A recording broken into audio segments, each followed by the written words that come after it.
Feels almost like a preliminary final or a preliminary to the finals game. Is that how it feels to you?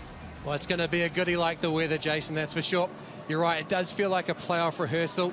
Highly likely that these two could meet again at some point next month. And while they might have an eye on the future today, this feels very much like a six-pointer. The Wellington Phoenix will want to get to the point again where they can put pressure on Central Coast Mariners, whilst Victory want to make a late run at the minor premiership. What a 90 minutes we've got in front of us.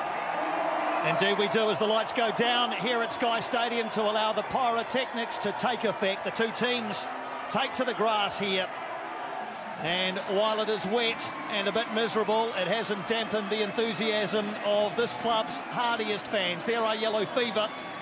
You can see the demarcation of the seats. Anything below the last set of fans there is a bit wet. Anything above it is behind the drip line, and you should stay relatively dry. Relatively being the operative word. The players won't mind. They're used to playing in any and all conditions. Three changes to the Phoenix side that started last weekend's 2-1 defeat to the Mariners in Gosford. Captain Alex Rufer returns from his one-game ban. Fellow midfielder Mo Tay also starts. Tim Payne is fully recovered from his hamstring injury to take his place at right back. Nicholas Pennington, Lucas Kelly healed, and Matt Sheridan dropped to the bench as Wellington revert to what looks to be a 4-1-4-1 formation.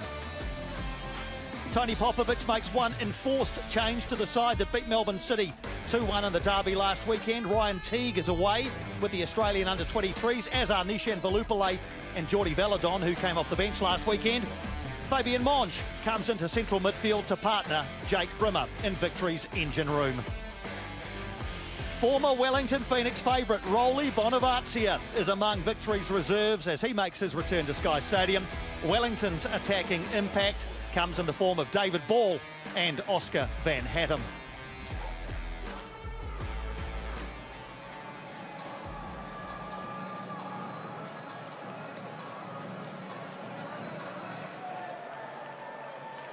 Our referee is Daniel Elder, who's closing in on 100 A-League men's matches. This is number 95.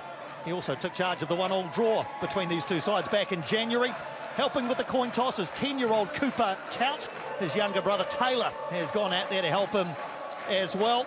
Dad Jamie is general manager of the New Zealand campus of Innovation in Sport, where both Phoenix men's and women's teams are based. The Tout boys have two favourite players, Cristiano Ronaldo and David Ball. Costa Barbarouses played 127 games across 5 seasons for Melbourne Victory, scoring 41 goals and winning 2 A-League championships, scoring in 2 grand finals. His next goal will take him equal 4th on the all-time A-League men's list with 92, alongside fellow Kiwi Shane Smeltz. This season's Golden Boot leader Bruno Fornaroli is 3rd on that list of all-time goal scorers. He has 12 goals and 18 against Wellington, including 3 in his last 4. He's also scored in each of his last 5 matches against Wellington on this side of the Tasman. Giancarlo Italiano was featured on A-League's All Access this week and admitted to a case of imposter syndrome as he found his way in football management, but there's nothing fraudulent or phony about the way he's guided this club to the cusp of its first ever top 2 finish. Tony Popovic has lost just 7 of his 28 meetings with the Phoenix as an A-League head coach, but his first visit here as a player in November of 2007 ended with a red card, sent off as his Sydney FC side drew 1-1 with their hosts that night.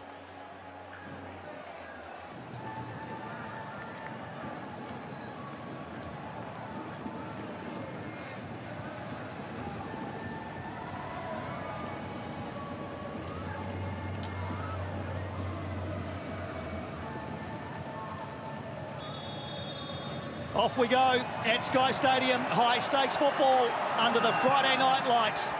Wellington in the all-yellow strip, attacking the goal to left of screen. A win for them locks in a top 2 spot. A scarcely believable scenario when the season started.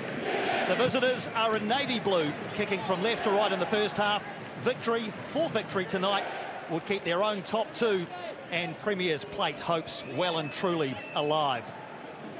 The weather has been talked about often in the build-up, and we're going to get the first opportunity for Melbourne Victory to line up a set piece at set piece time.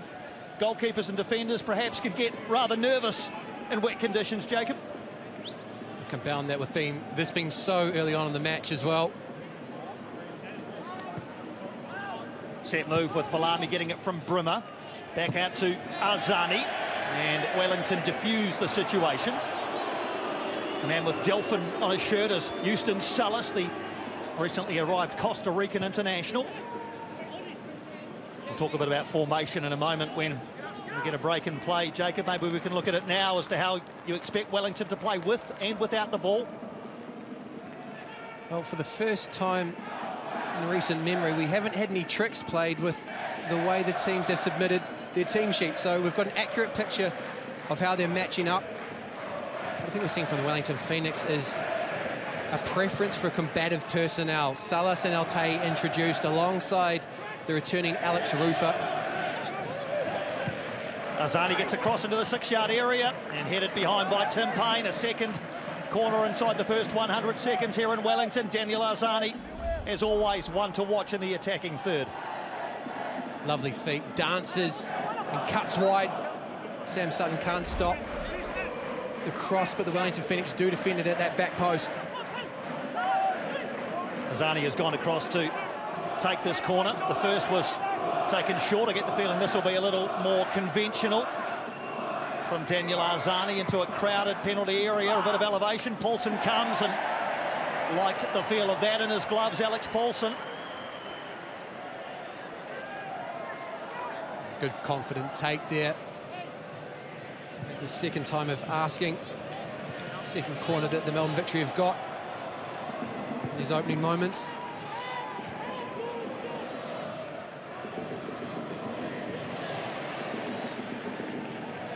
Ben Old appealing for the throw, and I think those appeals have been successful. Phoenix are one of Melbourne Victory's favourite opponents. Victory have won 24 of the previous 48 meetings. The Phoenix just 11 wins, but 9 of those here in Wellington. It's come off the referee, Daniel Elder, I think, so they'll restart. Bruno Fornaroli was looking to take advantage.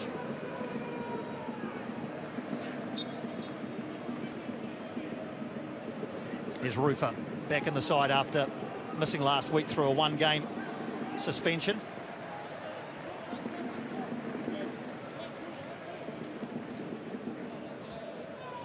(1-1) when the two met here back in round 13. A late Alex Rufer penalty, earning 10-man Wellington a share of the points that night after Tim Payne was sent off. Connor Chapman, the goal scorer for Melbourne Victory that night. He's among the reserves here this evening again. On both occasions, Melbourne Victory took the lead against the Wellington Phoenix, only for them to come back in. To stretch your memory back even further into round 2 or 3, Jason, picked up a rather unlikely point without getting any shots on target at Amy Park, did the Wellington Phoenix. Also speaks to this more general issue that Melbourne Victory have had this season. Although it's been a bit more of an early season phenomenon, they have dropped 14 points from winning positions. Of course, as we touched on, 4 of those have come against the Wellington Phoenix. Feels like they've got better at it as the season's gone on. It felt like for a little while there they were dropping points with late equalisers in particular. If it takes it away from Arzani. Special welcome into Melbourne Victory fans watching across the Tasman. We welcome you into our broadcast, especially those fans watching at the official away game venue, the local brewing company in Clifton Hill. Hope you're enjoying your Friday evening. I hope it's a bit drier in Melbourne than it is here in Wellington. Sutton bangs one towards Barbarouses. His flick was looking for the run perhaps of Mohamed El-Tay. Although we're 5 minutes in, you can see very clearly that every inch in that midfield's going to be hard won. A lot of pressure as the teams almost match up man for man. Victory have gone with a 4-2-3-1 with a 2 and a 1 in midfield, and the Wellington Phoenix have slightly adjusted their formation. Let's go a 1 and a 2, and it seems like you're going to get El-Tay and Kraev sitting right in on Monge and Brimmer.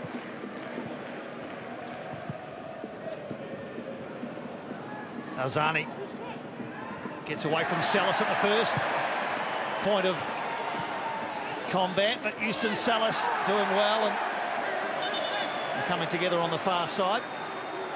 Roderick Miranda, the Melbourne Victory captain, protesting his innocence as Costa Barbarouses went down. I think maybe Miranda just might have trodden on Costa's hand there.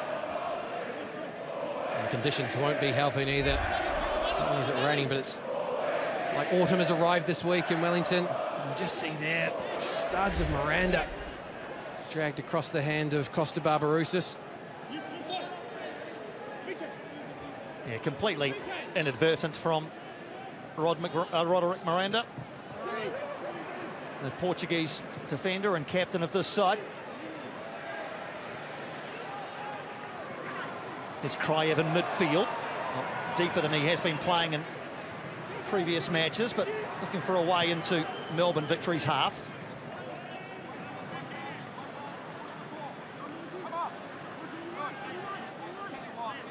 Wellington reverting to the back four this evening. It was a back five against the Mariners and Gosford a week ago, with the three central defenders. They've been dispensed with tonight.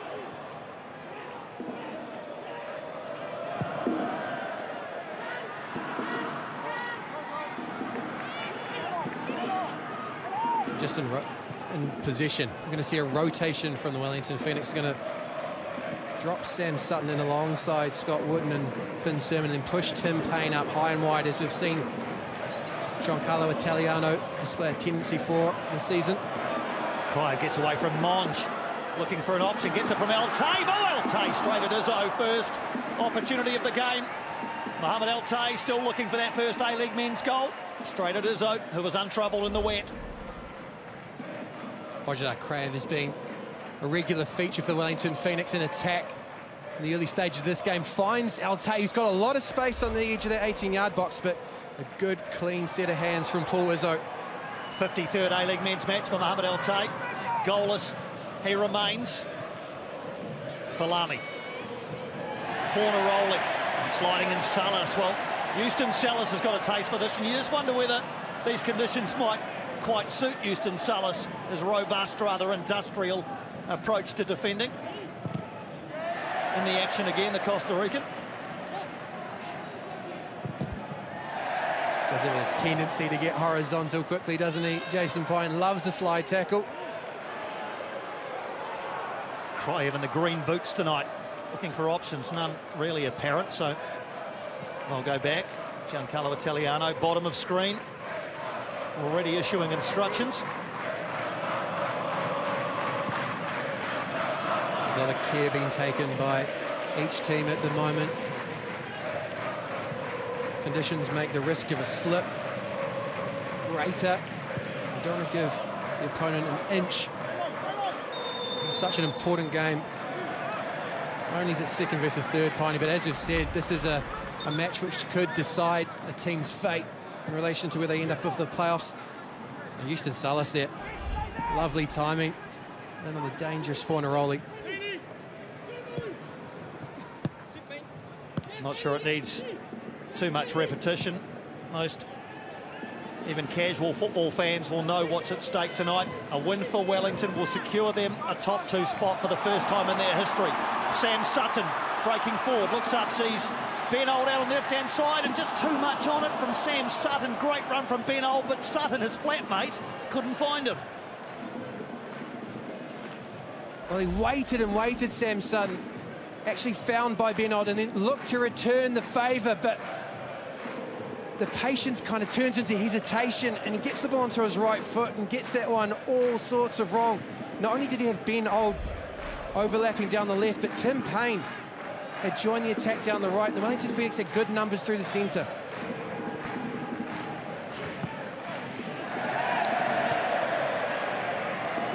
Really interested in the movement of Bojidar Kraev in the first 10 minutes of this one. He seems to be popping up in all sorts of different interesting positions and pockets of space. There's Salas. He'll try and feed Old. Guerrier is in the way and uses all of his experience to diffuse that situation.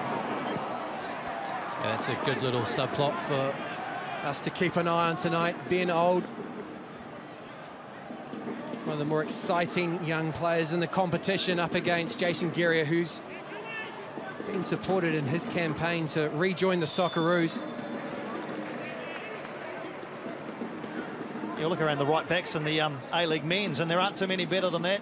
Man, 9th season at Melbourne Victory, had a season at Perth. 185th A-League men's match tonight for Jason Geria.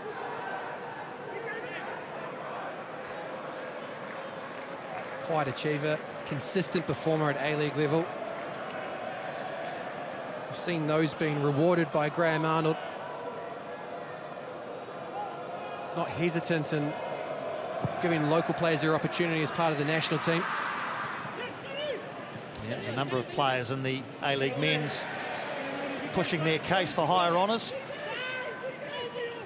Saw Josh Nisbet rewarded in the most recent international window with the Socceroos debut, the latest example.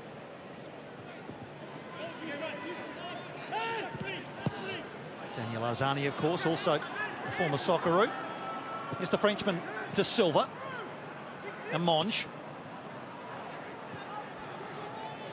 Really keen to see how the number 18 for Melbourne Victory goes tonight, is returning from injury and put together some decent displays at NPL level.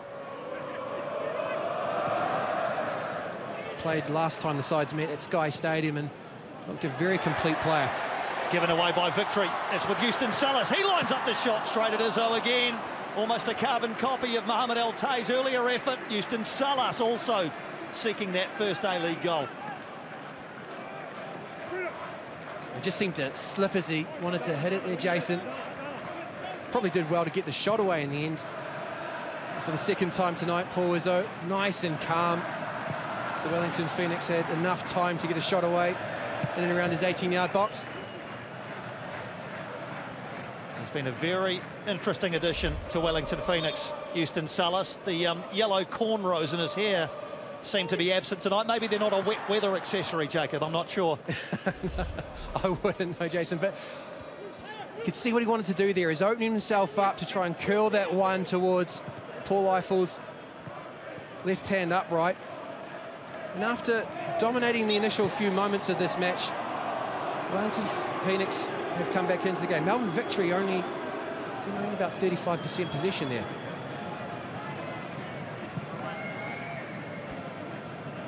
I think a lot of that position that the Wellington Phoenix are accumulating is when they're circulating at the back, so it's not necessarily being productive, but it is denying the Melbourne Victory. We put together a wonderful display in the Melbourne derby last week. Although the stats indicated that it was pretty close, they were comprehensive against City. The only reason they went behind was through self-infliction. Ryan Teague, who was away with the Olyroos this week, giving the ball away. But Victory had more than enough to work their way back into the match and claim all 3 points.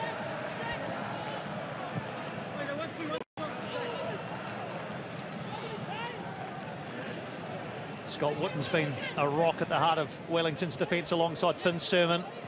That pair and Alex Paulson have played every single minute of the season for Wellington.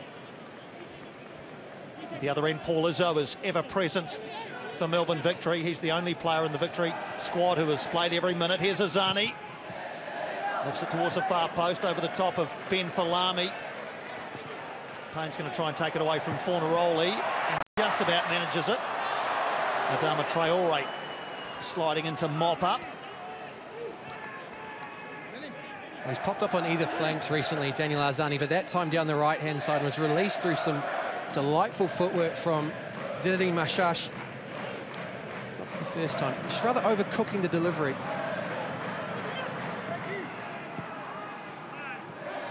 Jack Brimmer just went down there with another heavy knock. He's back on his feet in 22 for the Victory. Jake Brimmer, such a key part of their team. And this time it's Falami who's on the receiving end. Always got to be a little bit careful in the wet, don't you? Can just make your calculations a little bit harder to get right when you're sliding in like that. There's extra vigilance from the referees to make sure they control the game. And Tim Payne, the one who gives away that free kick. Misses the ball, makes contact with Ben Falami's right ankle. Here's Cryer again, picks up some scraps, finds Ben Old. Ben Old might line up a first-time shot here. No, he pulls it back. Cryer on the edge of the area, tries to find a teammate. Just wonder whether Ben Old might have pulled the trigger there. We'll come back to that. Here's Mashash looking to make something happen at the other end. Zinedine Mashash, he's run about 40 yards with ball at feet. And Alex Rufer makes a point to his teammates, but that felt like a really good opportunity for Wellington. Well, this is too cute from Ben Old. Will Phoenix again recycle in the middle of the park, spring forward. Now, Ben Old has got time and space here. It's a wet night. He's got to test Paul Izzo. He has the angle. He's on his left foot. In my mind, needs to drive that one across the goalkeeper to try and provide someone else the scraps. But this is the physicality of Zinedine Mashash on display. Bounces off tackles. Doesn't have any options in front of him, so in the end takes a shot in his left foot. A snapshot of the danger that each team possesses there, Piney. Yeah, Alex Rufer was there to block the shot from Zinedine Mashash. They had such a battle here back in January, the two of them, and a real show of respect when they came together at the final whistle with honours even. That battle is another little subplot that you think might be a really key part of this one. It very much feels like a movable object up against unstoppable force.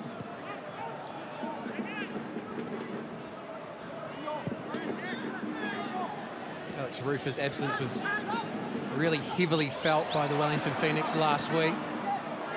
Gets to return with a tantalising test up against Zinedine Mashash. As you say, Piney, really defined the match the last time these two sides met at Sky Stadium. Alex Rufer having to put in a captain's performance and guide his 10-man side to a very late equaliser. And I've got to say, it was controversial because it wasn't much of a touch by Guerrier on Oscar Van Hatten, but it was enough to send the Wellington Phoenix to the penalty spot. This one's going to break to Mashash. He's got a little bit of space to work in. Little 1-2 with Fornaroli. Zinedine Mashash comes wide to Arzani, who's going to have to track that down and recalibrate over on this right-hand side. Gets help from Guerrier. Arzani again. And I think Jack Brimmer was keen for Daniel Arzani to complete the 1-2 there. Arzani himself not quite so keen, but he's back in the action now. Might work out okay. No, broken up by Wellington. Victory unbeaten in their last 5 games against the Phoenix. Last time Wellington tasted victory over the Victory, a 1-0 win in Wollongong, all the way back in February 2022.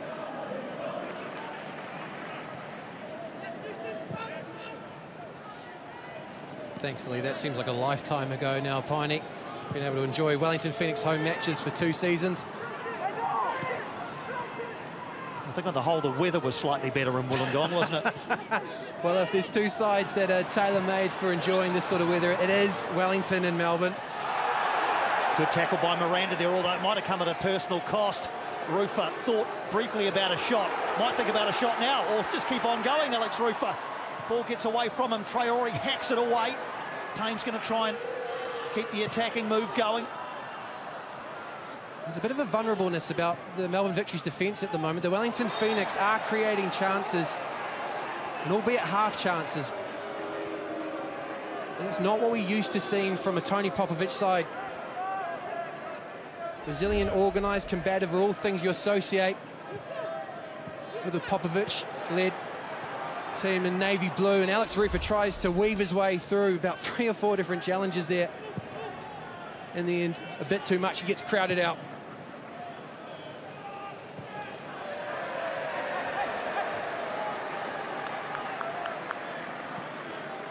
Fantastic to see so many travelling Victory fans here tonight. Over 30 have made the trip, including the voices behind the iconic Melbourne Victory fan podcast, For Vuck's Sake. Got to be careful how you say that.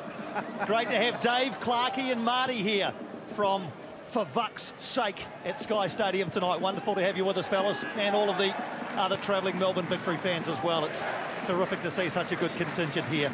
What's the name of that podcast again, Pony? I'll get back to that as it's through now. Here's Costa Barbarouses with a bit of space. Lays it back to Ben Old. He's goes over in the area. Daniel Elder was right there, had a look and didn't see anything wrong. So Wellington are fashioning little pockets of space in the penalty area. It's moments in and around the 18-yard box. I think it's De Silva that time that has a nibble and ends up getting his foot on the ball first, importantly first. It's a good challenge, but definitely made contact with Ben Old.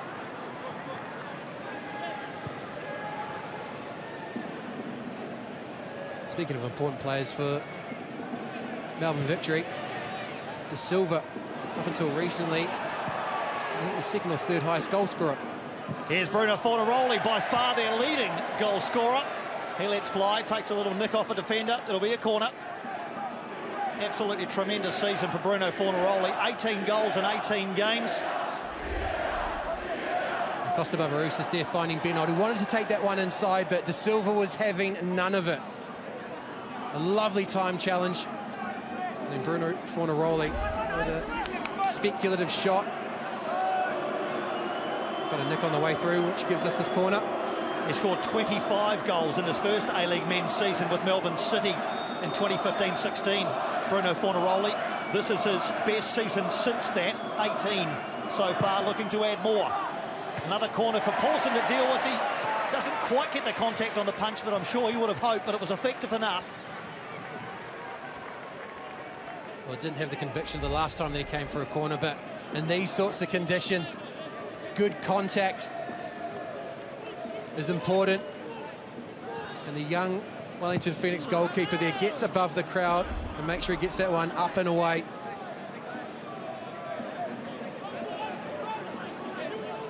A revelation this season, Alex Paulson. Giancarlo Italiano was asked at the pre-game media conference yesterday whether he thought Alex Paulson was the best goalkeeper in the league. I guess it's hard to be objective when you're asked a question like that, but he certainly sung the young man's praises, did his coach. But he also said that a lot of what Alex Paulson is about is because he's being pushed by a very good number two. Jack Duncan, of course, has come to the football club, hasn't played a single minute this season, but by all accounts has pushed Alex Paulson extremely hard at training. I think an underappreciated part of goalkeeping is that it is a unit. And you're right, Piney, standards are driven a lot by what happens at the training field. And though we haven't seen Jack Duncan so far this season, that kind of praise is indicative of his role in the side.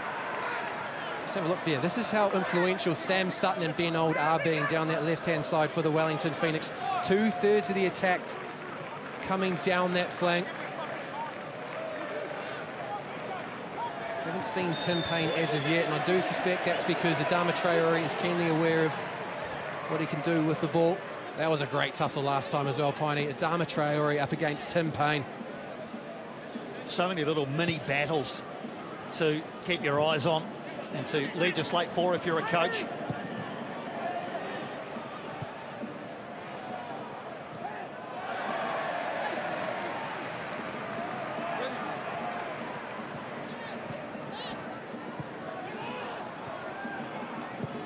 Salas looking to switch play again out towards this left, which, as mentioned, has been by far the preferred route for Wellington tonight in the first 25.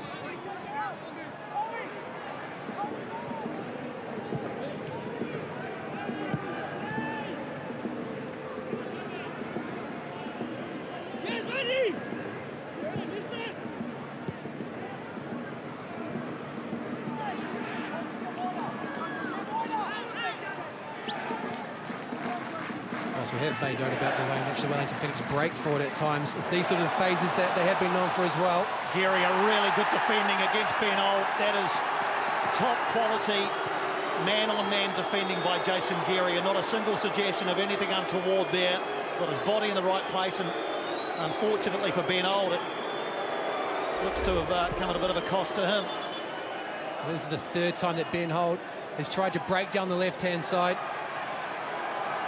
And you're right here, Piney. Jason Geary simply too strong, marshals the youngster away and then ultimately down onto the turf. No suggestion of a penalty there. That's simply good, solid defending.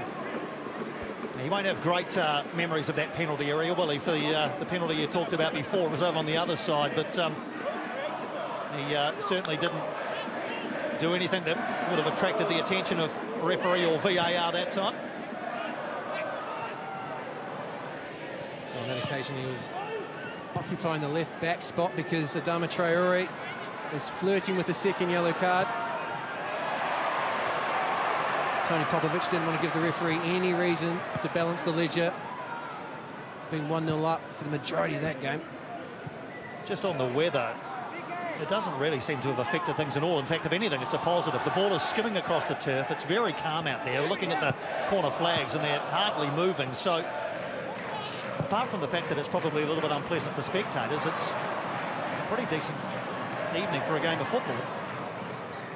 And we're watching one unfold here, a pretty decent game that is. There is Traore, Falami.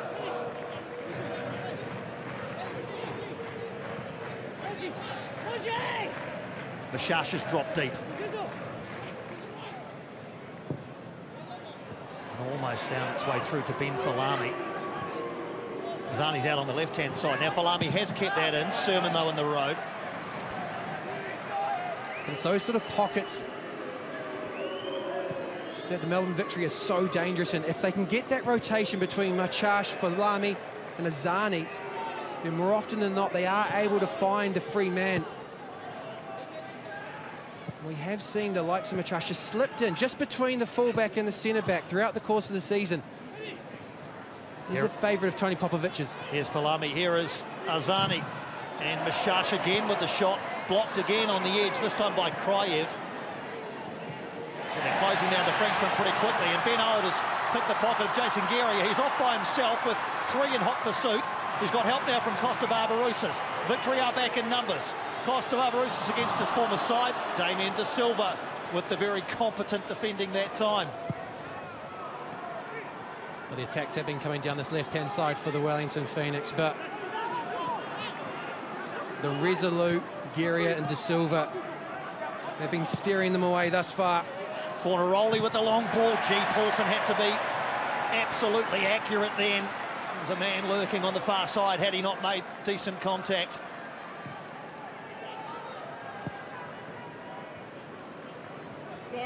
Sorry. Now, don't get lulled into a false sense of security at home. Just because we haven't seen much of this Melbourne Victory front line doesn't mean they are any less dangerous. All Bruno Fornaroli needs, as Paul Eiffel pointed out in the pre-game, is a half yard. If he can just evade his defender for half a second, he becomes incredibly dangerous. He almost lives in moments like this, Jason, where it feels like people have just forgotten about him for a couple of moments. Bruno Fornaroli on the end of a challenge from Alex Rufer in the centre circle.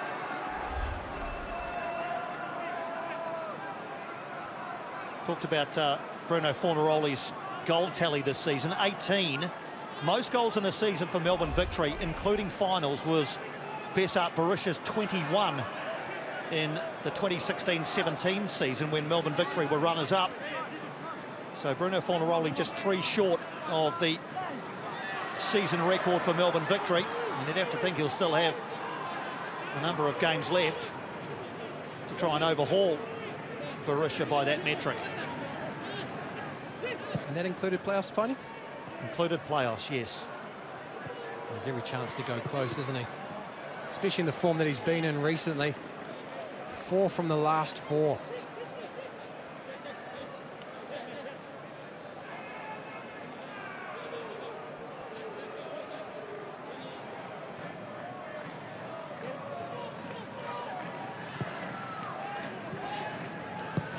Melbourne Victory's players had a brief interruption this morning on match day.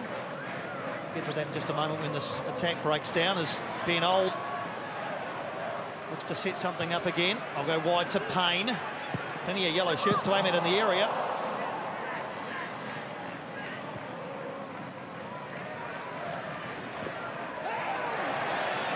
Foul there on the far side.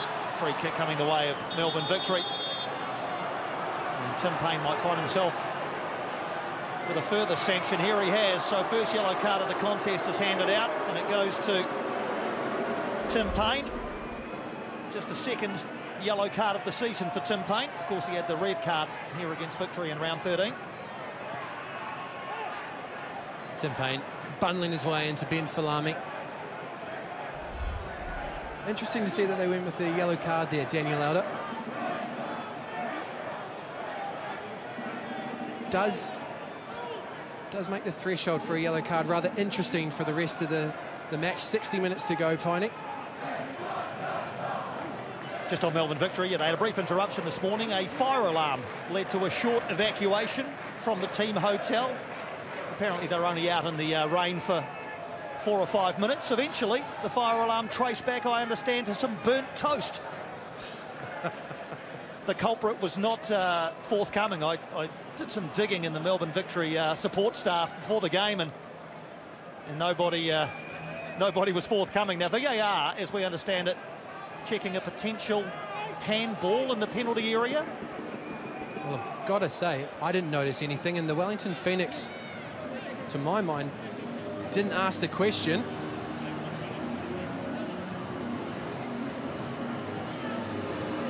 So this is a potential handball.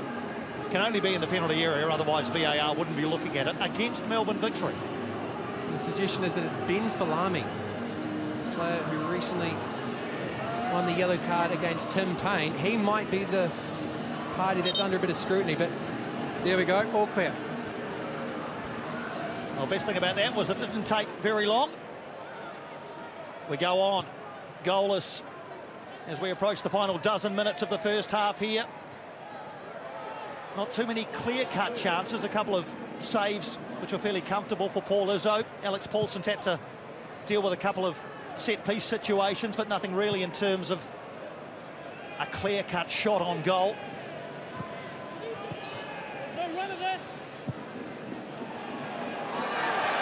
Krayev is going to keep going. That's good refereeing from Daniel Elder to play the advantage. Now, can Krayev take advantage? He's been pushed into a corner, and now the free kick will come. And this is where Daniel Elder might get himself in trouble if he's not consistent, but he is. Jake Brimmer hauling Bojidar Krayev almost to the ground, but coming back there after playing the advantage to give the yellow card. See, I'm not sure either of those is a yellow card offence, Piney. Now, each match has to be refereed consistently, but this is second versus third. This is a battle for who gets the advantage when it comes to the way in which the semi-finals will be structured. I think a bit more leniency is required.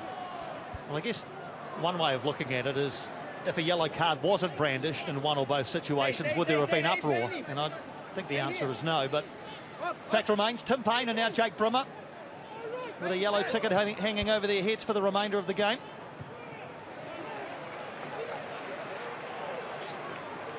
We're just checking whether it's Brimmer. It may have been Fabian Monge who received the yellow card. In the meantime, here is Costa Barbarouses. He's onside, back to Ben Old, and he can't find the finish. Flag stays down on the far side, so Costa Barbarouses had stayed onside, tried to tee up Ben Old, who just couldn't get his feet in the right place. One of the qualities of the Wellington Phoenix that has defined them so far this season under Italiano is how efficient they have been with their attacks. They've got the best shooting accuracy in the competition and the most conversion. We are not seeing that tonight, and that's dangerous because you've got Bruno Fornaroli lurking up the other end of the field, and you don't want to provide a suggestion that this might not be the Wellington Phoenix night. That will give Melbourne Victory, not necessarily hope, because I'm sure they've already got that, but greater belief that they can pinch a result here in Wellington tonight. So confirmation it was Fabian Monge who received the yellow card, not Jake Brimmer. So Monge with a third yellow card of the season upon his return to the side. 10 minutes to go in the first half. Here's Old looking to get into the action again. Was that an upraised arm? No, says the referee, but it didn't come to anything as Jason Geary managed to tackle back.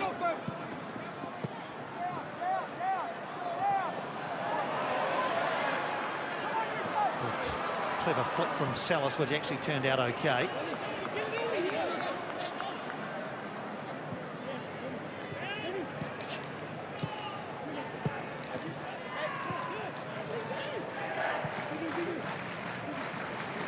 Mashash in between the lines brings Falami in. Back to Zinedine Mashash.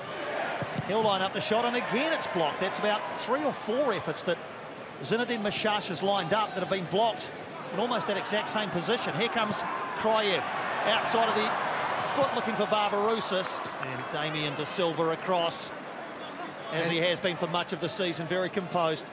Has not put a foot wrong this evening. Having to deal with the diminutive but dynamic Costa Barbarousis and Ben Old, and that time won the foot race.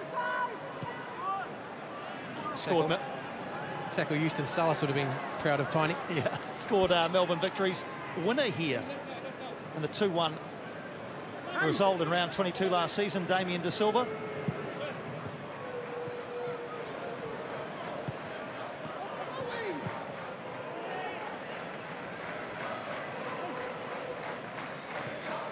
This is a good little tactical battle. Huge amount of commitment and conviction from both sides in their approach to the game, but at the moment, do you feel like the difference is Melbourne Victory's midfield and Brimmer and Monge being pulled apart? The Wellington Phoenix are able to make their way through that middle part of the field relatively untroubled at times. They had to show patience. If they've done that, it has paid off. However, once they do get through that initial defensive line, again, very little change out of Paul Izzo and his back four. Corner for the home side. 3 men gathered on the far post as Payne lines it up. It's headed in that direction, and Paul Izzo has gathered that safely. Wellington haven't exactly been prolific from corners this season. Just the 1 goal, and Jacob even disputes that. He thought that had gone on a few phases from the corner. He's happy for Wellington not to have scored from a corner, or that's his belief, but I'll maintain that fight against you, Anopta. It certainly hasn't been something that has led to many rewards for Wellington this season, corner kicks.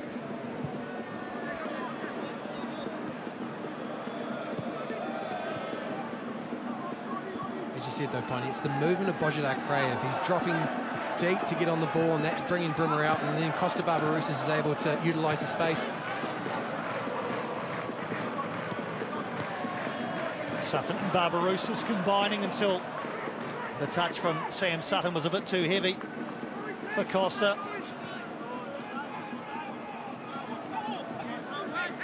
Four-time A-League champion Costa Barbarousis, 2 of those with tonight's opposition, Melbourne Victory.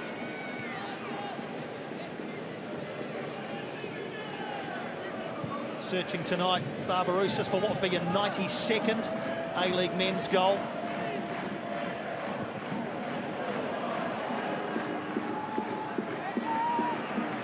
Old's going to pick up the scraps here and try and get away from Jake Brimmer, which is never easy, but Old, I think, has half managed it. Elected not to cross, and there weren't any runners in the box. Piney got his head up and he was in a good position, but Bojidar Krayev and Mohamed Al-Tay had not moved. I think that's the Phoenix way this season, isn't it? They've put in fewer crosses than anybody else.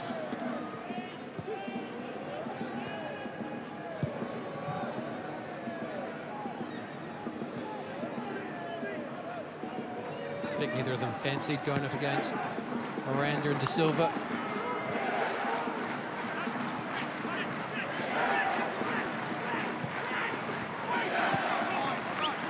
Ball breaks the way of Ben Old again. He looks to open up for Salas. Payne is off on a run, but a heavy touch from Salas. Sees the ball get away from him. Fornaroli. He brings Ben Falami in. Sermon with some work to do. Ben Falami ruffles the outside of Alex Paulson's net. Probably the first chance Paulson's been unsure about the destination of the football. He's got every right to look like that, Ben Falami. This time, Melbourne Victory have got numbers in advance of the ball and allows Falami to go one-on-one against Sermon. Gets it onto his left foot, gets it wide of Sermon, and unfortunately, also wide of Alex Paulson's post. That wasn't far away, though. Fourth year at Melbourne victory for Ben Falami, approaching his 100 games. 93 tonight. That one's gone out before Ben Old could keep it in the field of play. Into the final 5 minutes of regulation time. Giancarlo Italiano's shirt showing the effects of the Wellington rain tonight. Now Traore.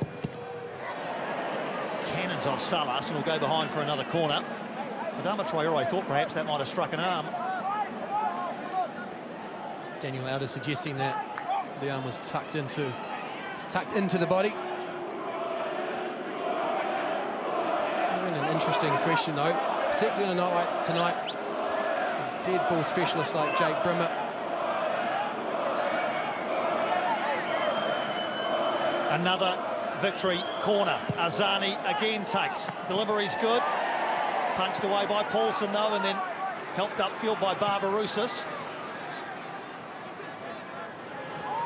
It's not pretty, but he's making confident decisions, Alex Paulson, and coming for these corners from Daniel Arzani.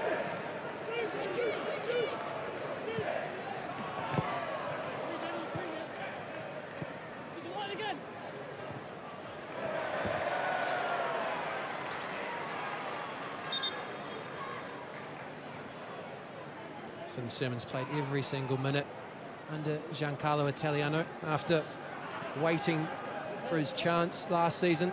He didn't play much at all. Just the one start in all of last season, Jake. He was really on the outer, but a fixture in the Phoenix side this season, and looking to catch the eye of his national team coach, Darren Baisley, who's in attendance here tonight. Well, that was late on Brimmer. Advantage being played.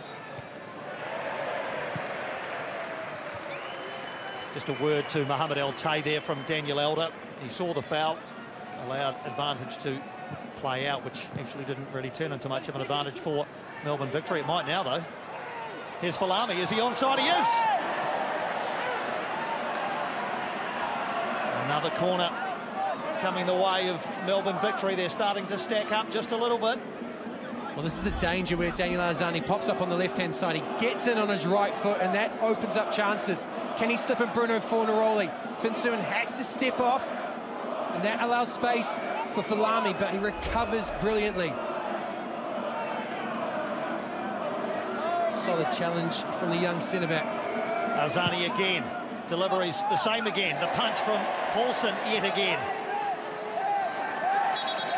And man down in the penalty area for Wellington. I wonder whether he got some friendly fire there as Alex Paulson came through with the punch. Scott Wootton it is who's stayed down. Just looked like Wootton was winded. Meat in the sandwich as Alex Paulson comes to claim this one. And there we go. Squeezed in between Jason Guerrier and his goalkeeper. And then for dessert, has Guerrier laying back on him. He's seen it all before. Scott Wootton, 12 years playing in the UK. Third year at Wellington Phoenix. Has become such a key man in the dressing room as the rain continues to fall here. Final minute of the first half.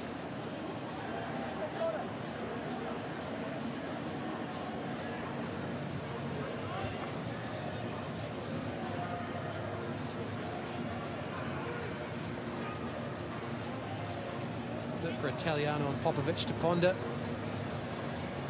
Talked last week in glowing terms about the tactical battle with Mark Jackson. He's got another one here tonight against Tony Popovic. Get the sense that he really revels in this Piney. The nuances, the wrinkles that he can devise to not only nullify an opponent's threats but also maximise his own teams. There's confirmation of 2 added minutes minimum at the end of this first half. Fornaroli looking to fashion 1 or 2 extra chances before the break, but can't find Arzani. Sutton looks to free up Costa Barbarouses, but there's always a bit too much for Costa to do in that situation. get a sense that Melbourne Victory won't mind this going into the break. 0-0. Phoenix have been rather wasteful in terms of creating regular danger. Here come Victory again in the form of Ben Falami, but it's snuffed out for the meantime by Tim Payne. A little bit messy in the clearance, Wellington, but they eventually get it away. Rufer drills it downfield to the other captain, Miranda, who's directing traffic. Mashash. Falami. Geary is all the way forward.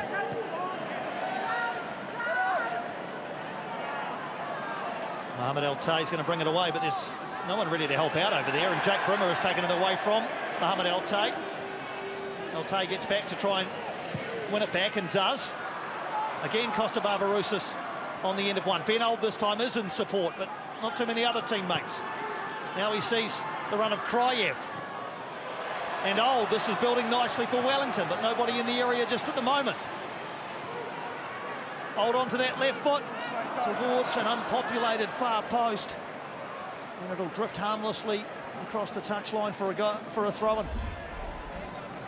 Krav dances and releases Ben Old, but what Victory do well here is they deny the Wellington Phoenix the opportunity to get that ball in between the back line and Paul Izzo. With Tim Payne making that run, it ended up at the near post and it all peters out. Indeed it does, at the end of a fiercely contested first half in the rain here in Wellington. A few chances, but no goals to speak of just yet on Friday night. Half-time at Sky Stadium. Wellington Phoenix 0, Melbourne Victory 0.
No, my Hawkeye, my. Great to have your company here on Sky Sport for A-League men action in the capital.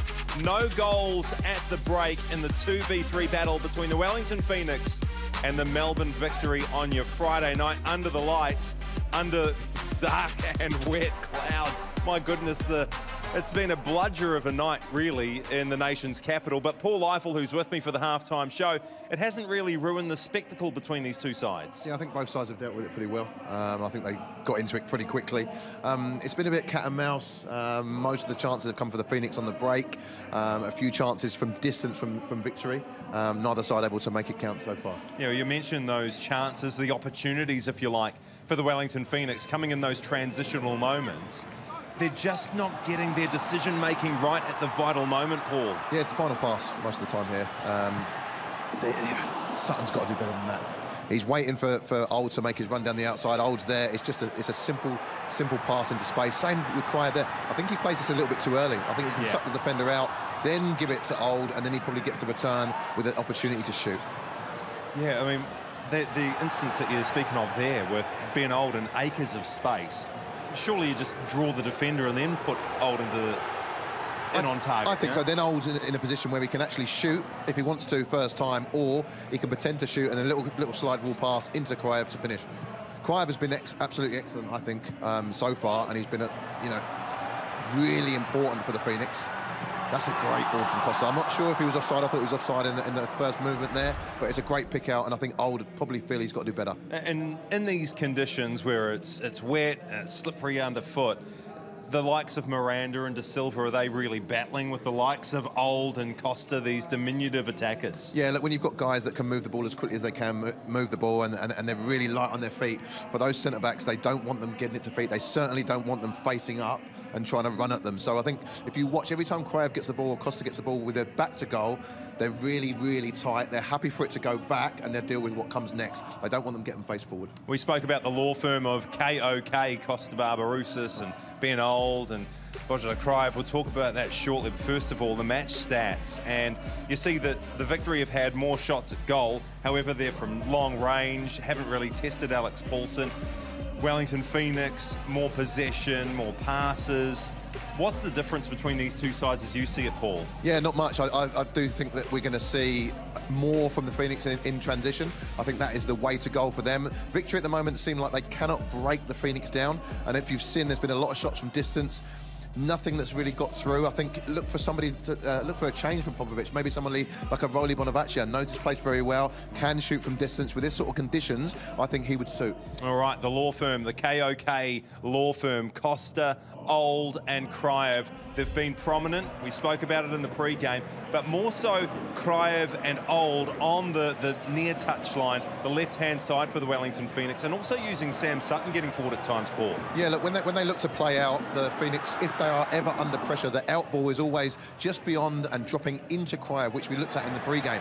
That's been a really good out for the Phoenix. Also, in transition, the ball up to Cryer, set underneath for the runners of Old, Barbarousis, etc. What they do need to do, I think, though, is once they've got them over this side, Tim Payne is in acres of space over the other side. Yeah. So if they can use what they're doing down this near side and get Payne in on the back post.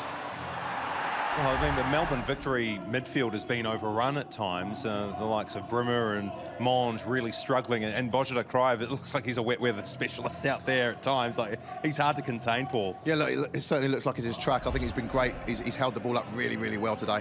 As for Daniel Arzani and the Melbourne Victory, probably one of the standout players for them, trying to unlock the Wellington Phoenix defence and trying to get in contact with Bruno Fornaroli. We know how dangerous he is. Yeah, again, look, fantastic touches on the ball.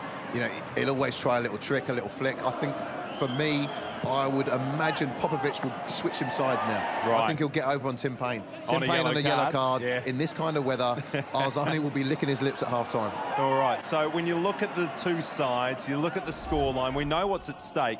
If the Wellington Wellington Phoenix win here tonight, they are guaranteed in the top 2. They'll sit out the first week of finals, go straight through to the second week. What changes could be made by Chiefy? What changes could be made by Tony Popovich? Maybe we see a return for Rolly Bonavazia in the capital. Yeah, look, I'm sure Rolly will be on at some point. Again, he knows this track really well, so I'm sure he'll be coming on. I think for the Phoenix, more of the same for the moment. I don't think there's too much wrong. I do expect us to get chances again on the counter-attack. I think we need to make sure Ben Old is more in the game and maybe potentially get Tim Payne in the game higher up. He's got some great starting positions. We just can't quite get him the ball. Got to give credit to these fans that we're seeing on screen. Well, we did see it. There we go. Look at the rain falling, and they're still there in their droves. Watching 0-0 Melbourne victory up against the Wellington Phoenix as some of the Phoenix women watch on. We'll be back with the second 45 after this, live on Sky Sport.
Everybody, get out of the picture ready versus Isuzu Ute next. Go for a lap. We're not going to show the skills here at Sky Stadium this half-time break. Get ready to drive. When the camera comes on, you'll see Isuzu Ute drive again, making its way around the stadium now. Roll the big screen. Show us your driving skills. Here we go. Let's have a look at the Isuzu Ute drive again. Oh, good drive.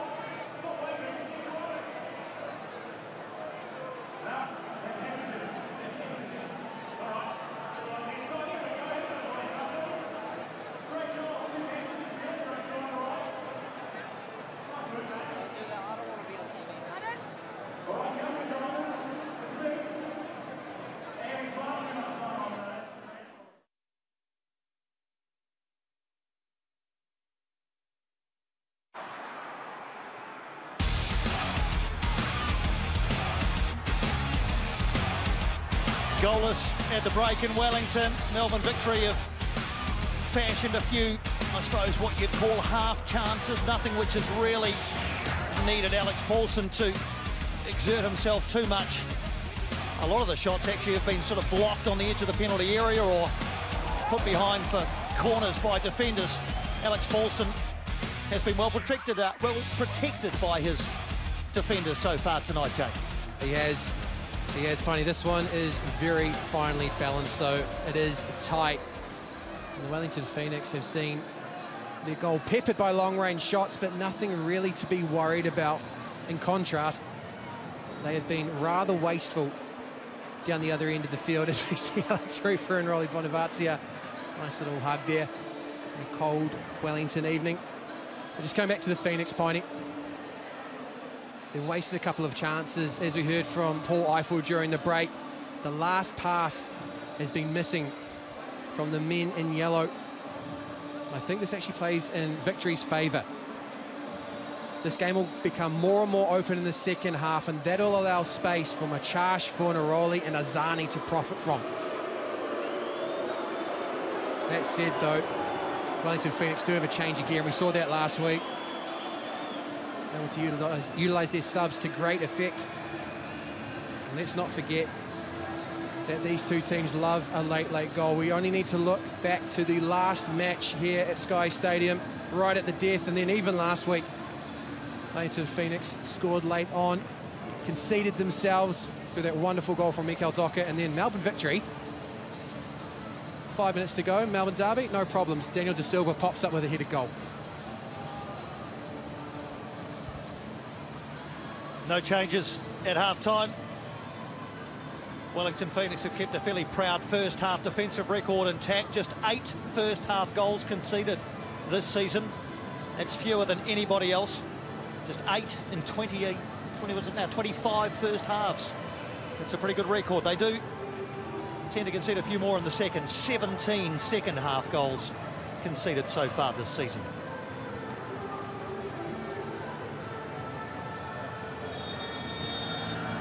Second half, and Wellington Phoenix get us underway in their yellow strip, attacking the goal to right of screen. That is the southern end, the city end of Sky Stadium. It's the yellow fever end of Sky Stadium.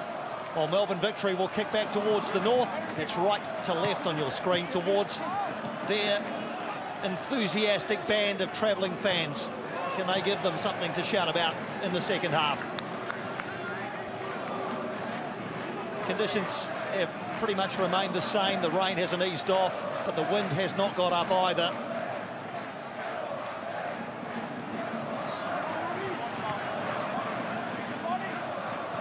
I talked about this match being a tussle, and it's got every right to be so, considering the home form of the Wellington Phoenix, but also the away form of Melbourne Victory. If you look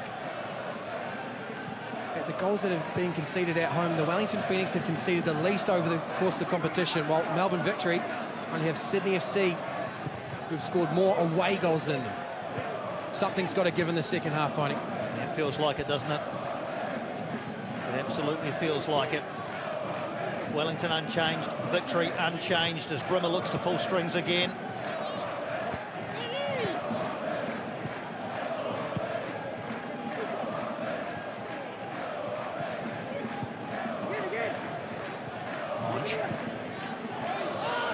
Two fullbacks are nice and high. Brimmer again, tight area, but Monge has got away from a would-be defender. Božidar Krajev getting back and clearing. She just mentioned the milestone Božidar Krajev is bringing up tonight, his 50th A-League men's match in Phoenix colours for the Bulgarian, Božidar Krajev. Victory is so adept at playing these tight spaces just outside the defensive lines. More often than not, finding that free man. You see the rotation there, Azani, Machash, and Brimmer that time. So was it Costa Barbarousis who came back to help his side out? Cleared that one right in front of Bruno Fornaroli.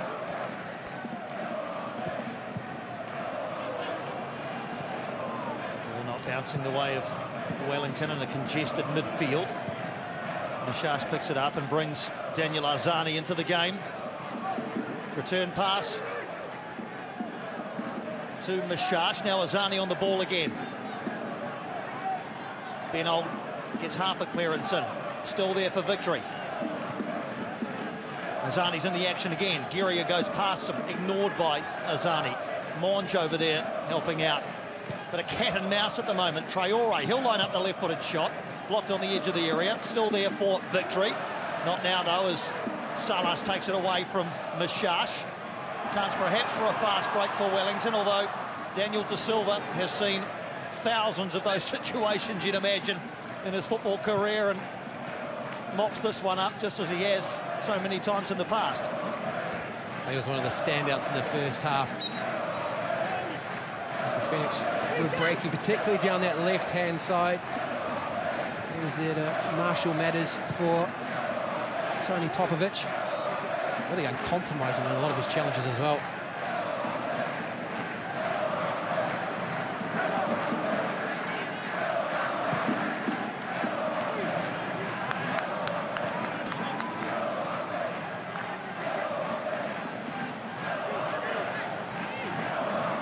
As was the case in the first half, Melbourne victory.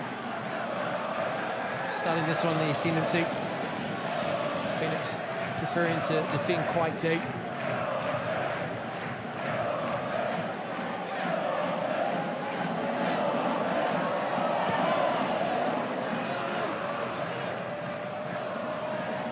Wootton.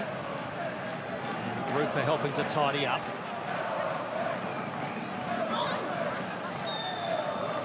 A bit over-vigorous on Tim Payne, who didn't necessarily appreciate it. He's also demanding a little bit more movement in front.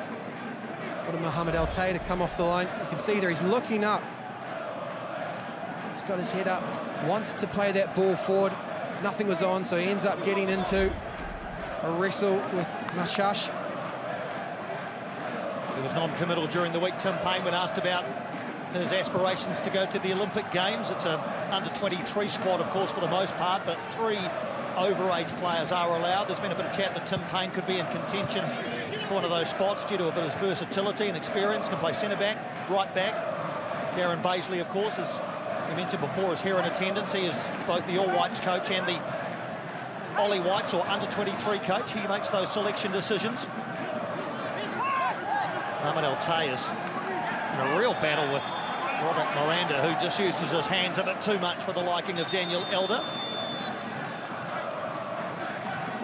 Miranda's going to get a talking to here by Daniel Elder.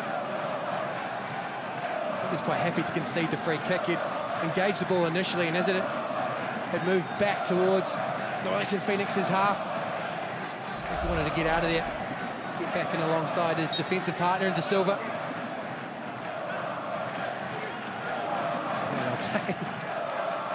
It's a different weight class finding. He's giving everything, though, to ensure he keeps possession. 3rd season at Melbourne victory for Roderick Miranda. This one might bounce in the favour of Božidar Krajev, and has. Goes over on the edge of the penalty area, but a very much 50-50 situation there as De Silva brings it away. Looks up and sees Falami. Fornaroli is off on a run ahead of him. Ben Falami feeds Fornaroli.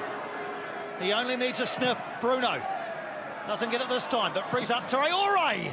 That took a nick off in Sermon and goes behind for a corner.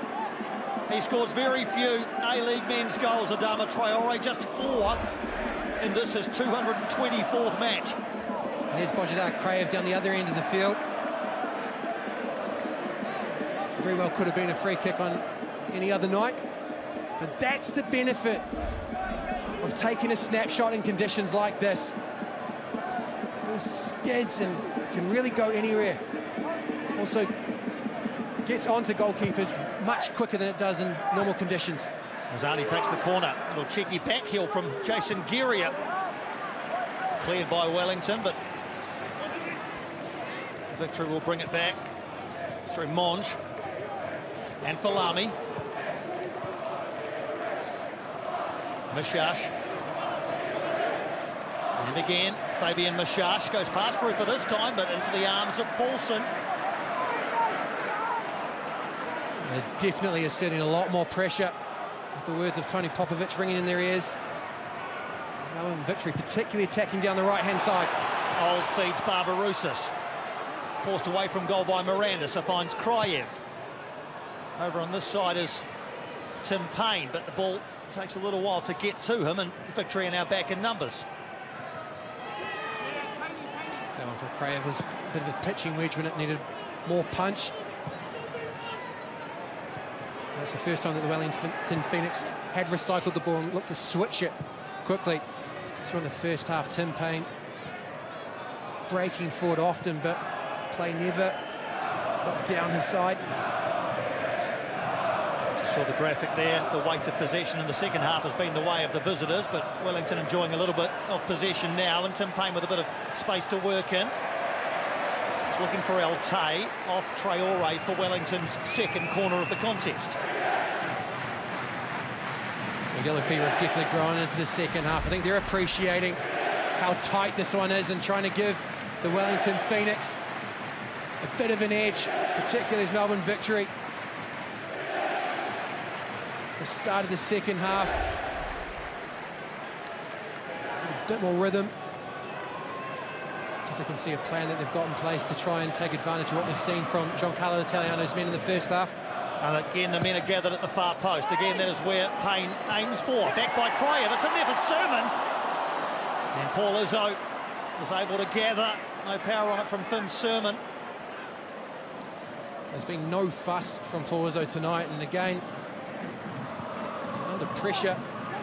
He had Scott Wooten seagulling in front of him, but absolutely no second phase coming from the Melbourne Victory goalkeeper that time. It's unfortunate for Ben Falami as that bounces up and strikes his hand. Let's have a look at this corner and see exactly who it was who got close to goal.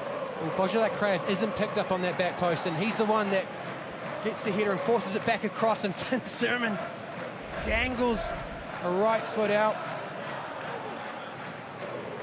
Big man did enough to steer the ball goalwards, but not enough pace to trouble Paul Izzo.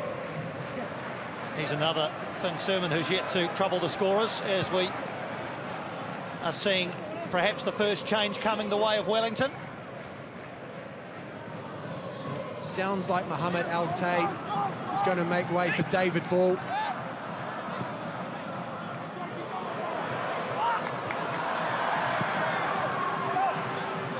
Change can't be made yet because the ball is still in play, and with Melbourne Victory and Arzani over on the left now.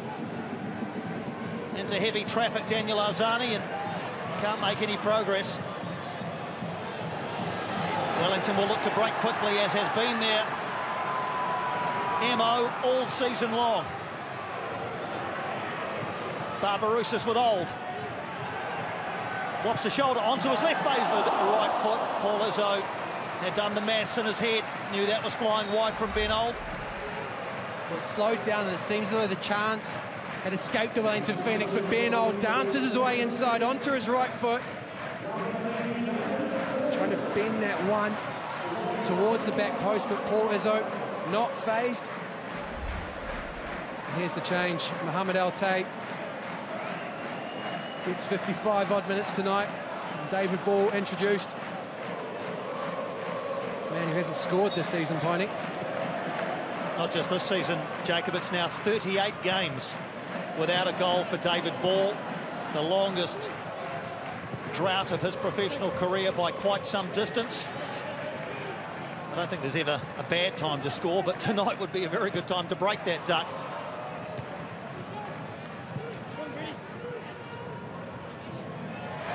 Step for Wellington and Kryev. Clever feet from the Bulgarian. Rufa. He battles away, Alex Rufa, and comes up with the ball into Barbarouses. Back to Rufa. This is building nicely. And Rufa couldn't quite find Kryev with the final pass.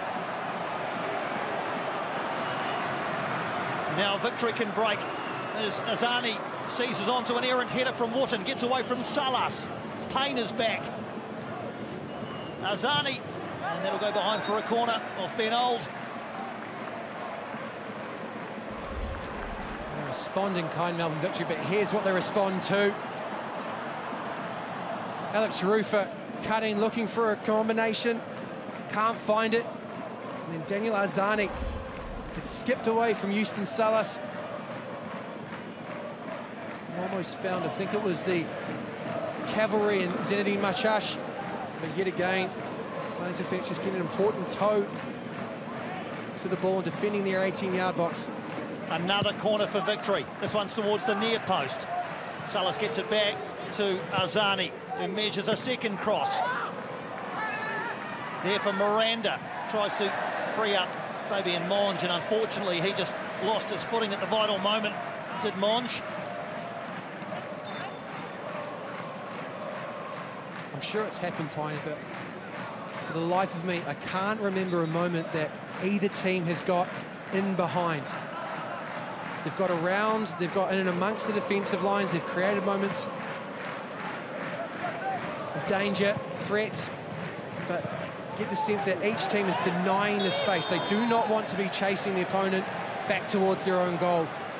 That is priority number one for these defensive units. Just while there's a brief stoppage, let's remind you of what each result would do. And starting with the status quo, if this was to finish in a draw, then Wellington would remain 5 points ahead of Melbourne Victory with 2 games to go, and would need just 1 point, Wellington, from their remaining 2 games to guarantee a top 2 spot. This is as it stands. That's a live ladder, so you'd see Wellington still 5 points ahead of Victory.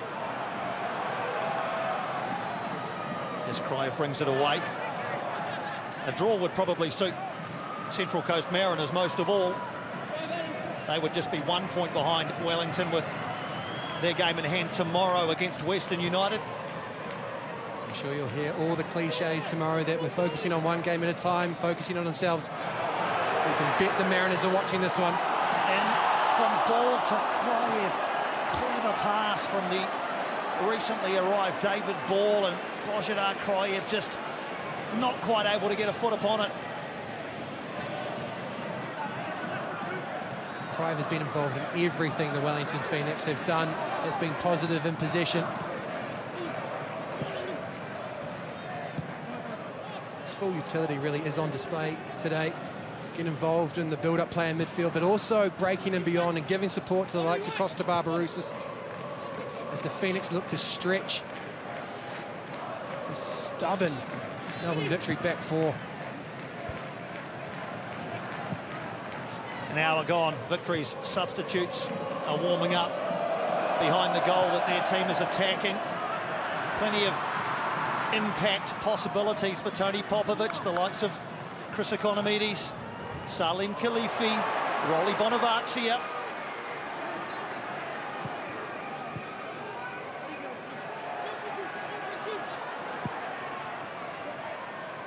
Barbarouses and Old looking to combine. And Old couldn't find the pass through to Barbarouses.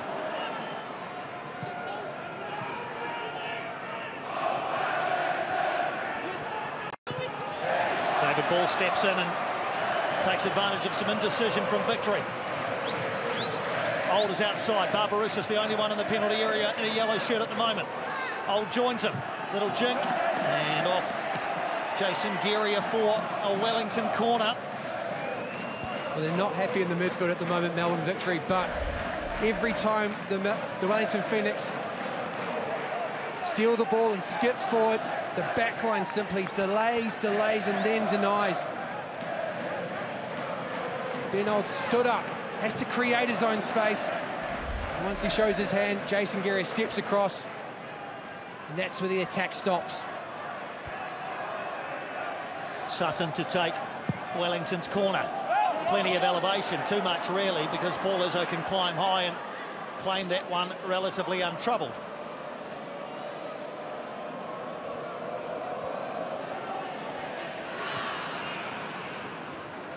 Some suggestion from our Sky Sports team that Pennington is coming on for Payne, and I suspect that is risk management. Tim Payne on a yellow card.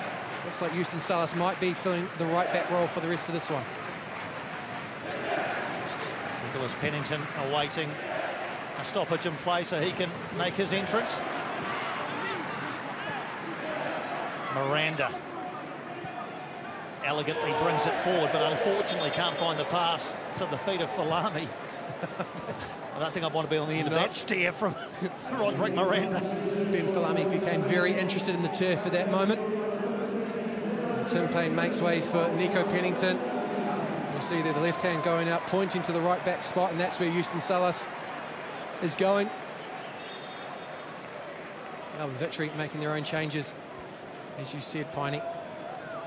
Chris Economides is entering the fold, and it looks like Rolly Bonavazia.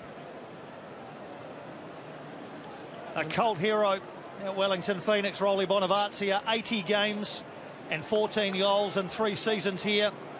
Had a couple of seasons with Western Sydney. Has spent the last 4 years playing in the Middle East, Saudi Arabia, the UAE and Kuwait. But he's back on the patch of grass where he made his name as an A-League player with Wellington Phoenix under Ernie Merrick in the 2014-15 season. Still fondly remembered around these parts as Rolly Bonavazia. Confirmation as well of Chris Economides' entry into the game.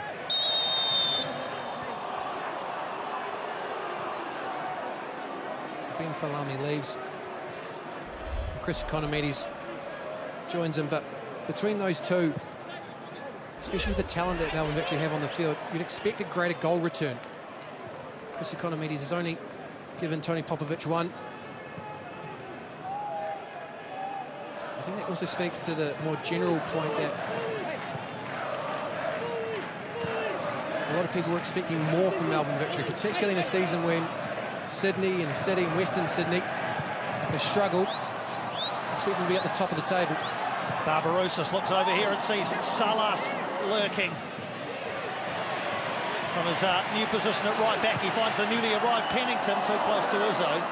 You talk about Chris Economides, he's only had 5 starts this season, so 17 of his 22 appearances and now 18 of his 23 have been off the bench.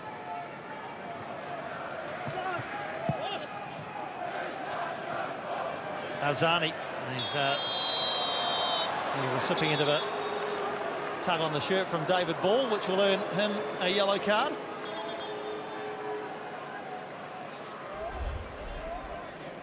David Ball looking to step across Daniel Azani. Can't get anywhere near the ball. Then cynically pulls the Melbourne Victory number 19 to the ground.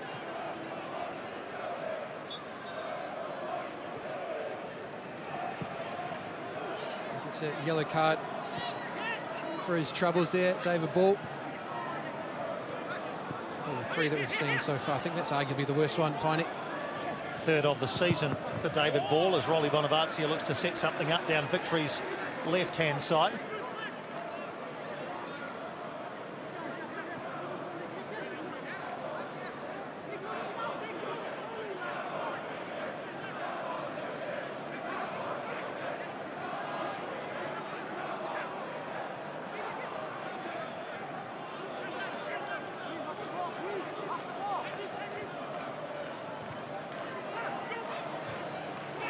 Game just feels like it's poised for something, for a moment of inspiration from someone.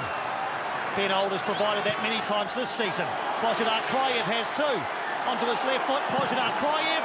Good block from De Silva. Again, really good defending from the Frenchman. Gee, he is a quality defender in the heart of Victory's defence. Well, when Bozhidar Kraev gets a half-yard inside to Adama Traore, I thought, who's that making the block? Really silly question, Piney, because De Silva has been everywhere this evening. From that tackle early on Ben Old, all the way up until now. He's got to take a significant chunk of those 13 blocks by Melbourne Victory.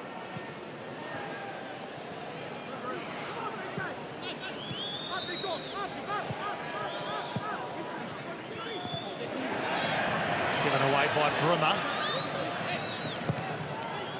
Pennington's ball was a little bit wayward.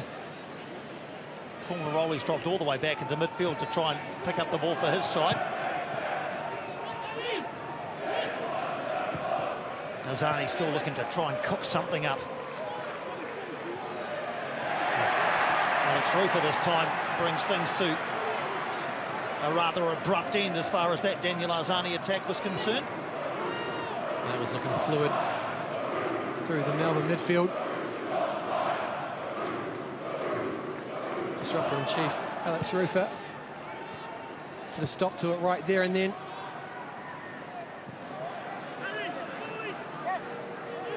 Into the final quarter of this game. 2 1-all draws so far this season between these two sides. Nothing to show for their endeavour across 68 minutes tonight.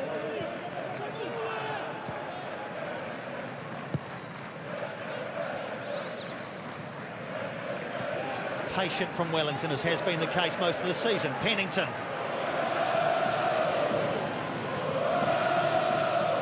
Salas. And David Ball has remained onside. Pennington.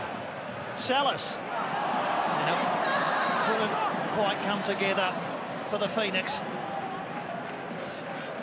Melbourne victory.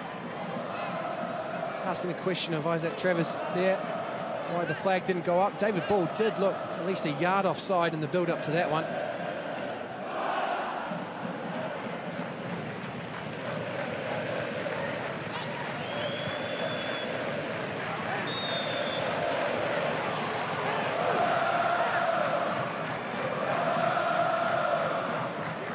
A lot of experience on the field for Melbourne victory.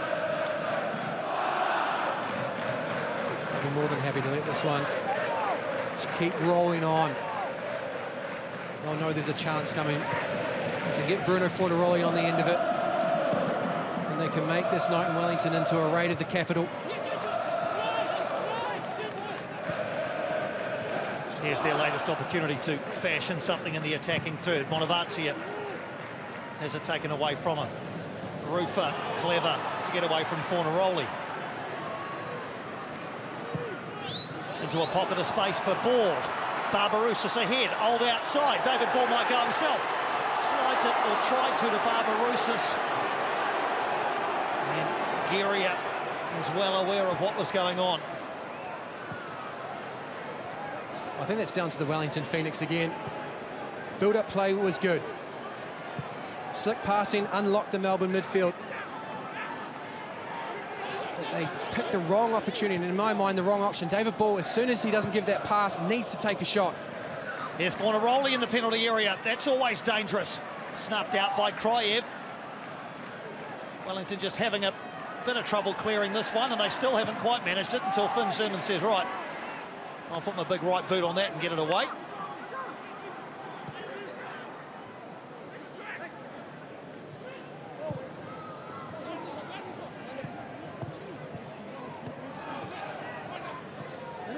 Azani, tricky feet again. Alex Rufer, good defending again. He's been the player that's been subbed off the most by Tony Popovic this season, Daniel Azani. I get the feeling, though, he's the player that's most likely to unlock the Wellington Phoenix. Certainly been the most direct when he's on the ball, Piney. Yeah, there must be a temptation to just keep him on as Rufer looks over his shoulder and sees Barbarouses. Drops it into the path of Ben Old. Radar off for Ben Old, and flag was up anyway, so wouldn't have counted. Rufer's ball to Barbarouses. Found Costa in an offside position. I don't think either Costa Barbarouses or Ben Old believed that this one was ever going to be anything more than an offside.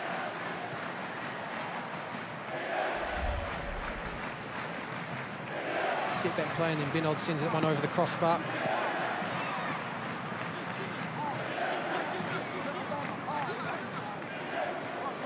Economides, clever as he gets away from a couple of defenders. Looks for options in the penalty area towards the far post.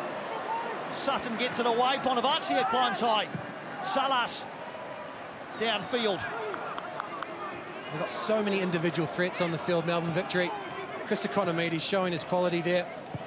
Bumped off a few challenges, goes beyond Houston Salas. I think it was Daniel Azani at the back post. Needed to get more involved in that one. Put Sam Sutton under a bit more pressure. Miranda striding forward. Frees up Traore, but there might be a bit too much on that for Adama Traore. Economides outside Pennington, beyond Salas. Leaves two Wellington Phoenix defenders in his way. And stands this one up. Oh, and I think Azani needs to fly in on that back post. Sam Sutton's underneath it, and that's a chance for the winger to get above the Wellington Phoenix defender. Fornaroli in towards Economides. On the edge for Mashash. Being pushed away from goal. And a vital foot in from Pennington. So the shots are starting to come at both goals in the second half. Not necessarily on target, but the intent is there from both sides.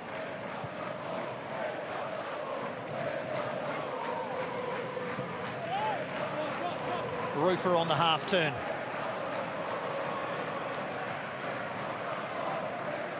Sizing up his options, tries to slide one into Ben Old, but couldn't quite get the trigonometry right through to Isuzu. There's a lot of space in the midfield. We've seen Azani, we've seen Economides. Jake Brimmer's starting to get on the ball to spray it. Alex Roofer that time ambled his way towards the Melbourne City back four, but as they have done, simply nullified all options for the Wellington Phoenix. Roofer forced to try and thread the needle. Margins were simply too fine for the pass. Conversation between Giancarlo Italiano and his assistant, Adam Griffiths. Tony Popovic wants to get a closer look.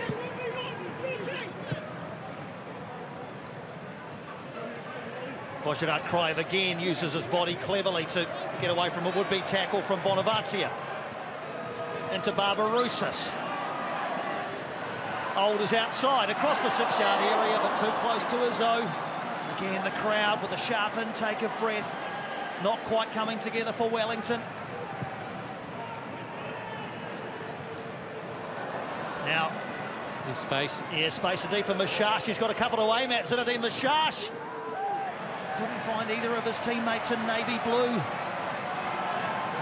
Maybe some tired legs out there now on both sides. Pennington rakes one across to Ben Old. He seems most likely, but hasn't managed to find a clear opening tonight, Ben Old. Krajev might. Božidar Krajev! It looked good off the right boot of BK. Well, they backed off and backed off. They didn't want to allow Ben Old any space down the outside of Jason Geary, so he comes inside, finds Krajev. Ooh! Well, that would have been a way to open the game. Well, if anyone deserves it in a yellow shirt, it's Božidar Krajev.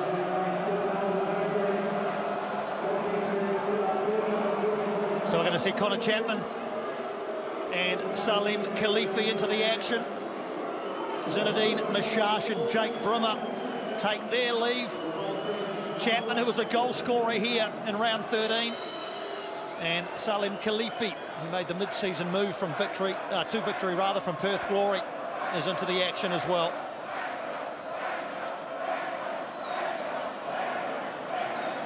Looks to be a slight change in shape for Melbourne Victory. Expecting position, now they'll go to more of a 4-2-4. Economides joining Fornaroli centrally, and then Khalifi has come out on this left-hand side. He's a player with the skill set to unlock this one, Piney. Salas gets the angle wrong, and it's an opportunity now for Khalifi with his first involvement. Fornaroli, Bruno Fornaroli. Vital block from Pennington. Bonavazia gets half a shot away. Blocked by Wellington. So Salim Khalifi already showing out just a few seconds after his arrival. Down the other end now with Wellington and Pennington.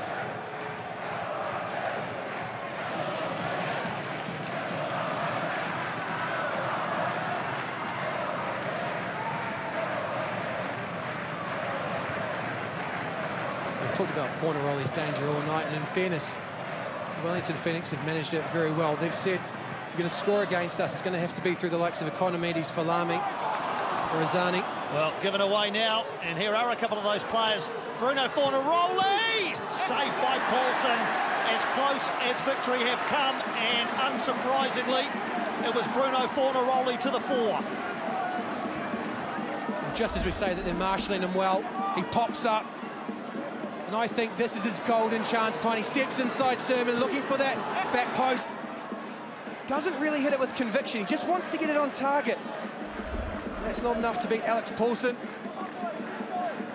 Young goalkeeper in wonderful form this season.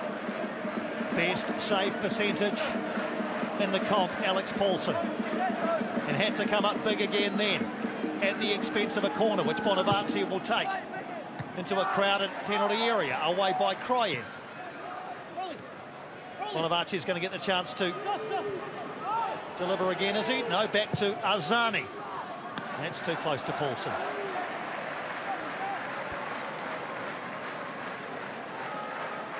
On the form that Bruno Fornaroli's in, the space that he had, 1v1 up against Finn Surman, onto his right foot. I thought that the net would have been bulging. Yeah, it felt as though number 19 was about to arrive from the right boot of Bruno Fornaroli. I'm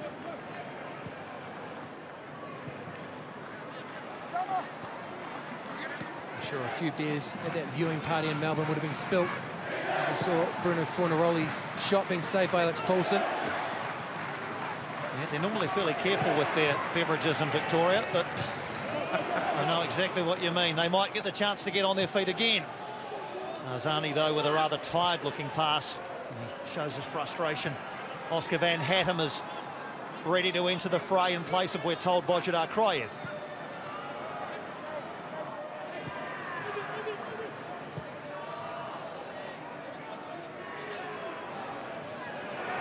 Ben Old gets away from Connor Chapman with that little drop of the shoulder. Kraev. Old again. And Chapman keeps up but puts it behind for a corner. They might just wait to make the change. Oscar van Hattem trots back towards the bench to receive some final instructions to allow this corner to be taken with Božidar Kraev. Connor Chapman just worked the angles against Ben Old. Again. Corner taken towards the far post. A couple there for Wellington, who got in one another's way, really. Pennington and Rufer, and man down with a head injury in the penalty area. So players stopped. Against Adama Traore, Piney. Got up, and I think he was between Božidar Kraev and Scott Wootton. Did very well to time that one and beat the Wellington Phoenix to it. Again, stood up to the back post by Sam Sutton. It's Nico Pennington and Alex Rufer, in fact. I think it's that forearm from Alex Rufer that collects Adama Traore on the way down.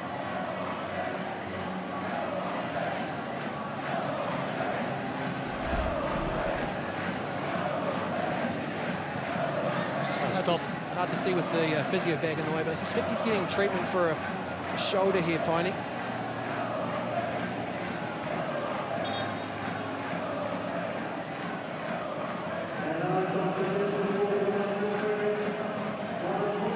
So subs coming, or rather a substitution happening for Wellington, with Oscar van Hattem into the action. Božidar Kraev on the occasion of his 50th appearance. We'll sit down for the final 10 minutes. Oscar van Hattem has provided impact off the bench for Giancarlo Italiano on more than one occasion this season. Wellington's midfielders come up with a plan to try and break this deadlock in the final 10 minutes. Adama Traore, thankfully, is okay to continue by the looks of it. Dead right there, Jake, is the shoulder that he's favouring there.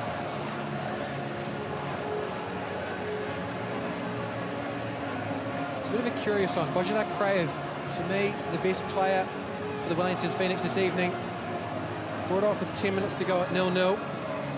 That said, Oscar van Hattem has been influential, grown influence from the bench, but here we see the chance for Bruno Fornaroli. Had the Phoenix retreating, had Finn Surman between the crosshairs, cuts inside. Wanted to roll that one into the far post.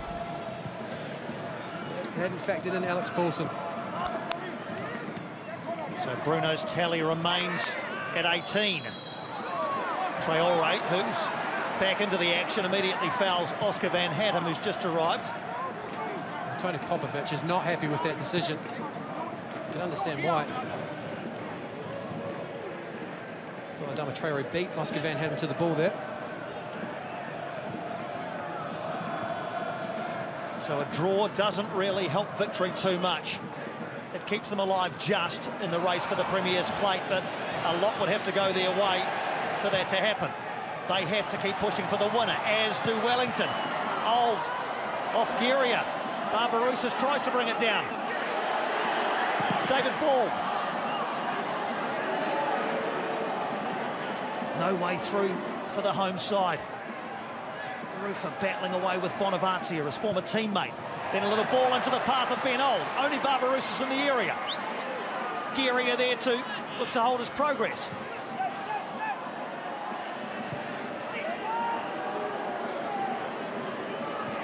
Patient from Wellington. A little slip there from Salas. Go back to Wooten, who'll have to recalibrate under pressure from Bruno Fornaroli, all the way back to Paulson. Just comment about where Oscar Van Hadden has joined this game. It's in the bottom right-hand corner of your picture there. He's come on as a right back. I suspect Giancarlo Italiano thinks that there's more space out wide. A couple of tiring fullbacks that he can take advantage of, and that's why he's introduced Oscar Van Hadden wide. Here comes Ben Old again, drop of the shoulder, lead away from Bonavazia, looking to slide it into Costa Barbarouses.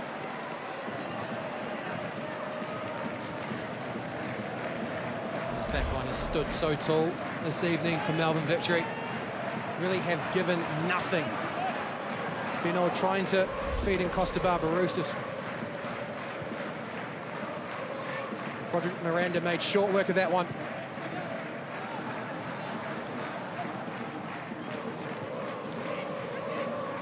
Salas cuts in field. Breaks down, and chance again for Bruno Fornaroli. Azani's on the far side asking for it. Here's Khalifi.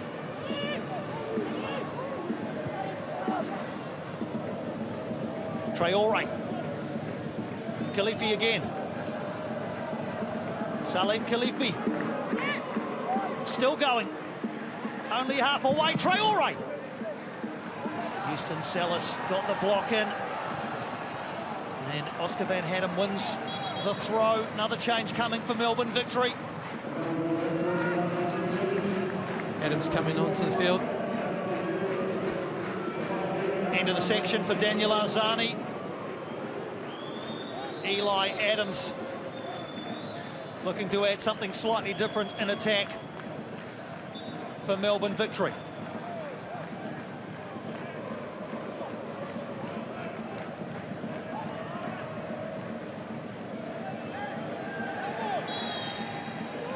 Adams has gone to the right-hand side of that Melbourne Victory front line. Scored a screamer against Perth Glory early in the season. Almost took the roof off the net.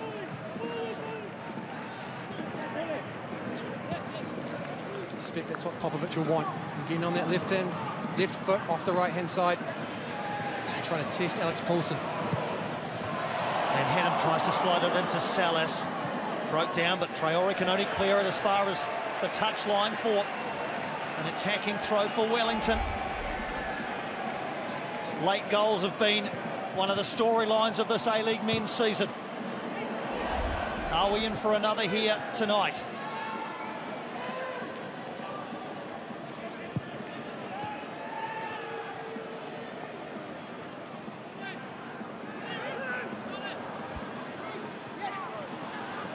We talked about it being a playoff rehearsal. It's being played very much in the spirit of those ultra-competitive fixtures.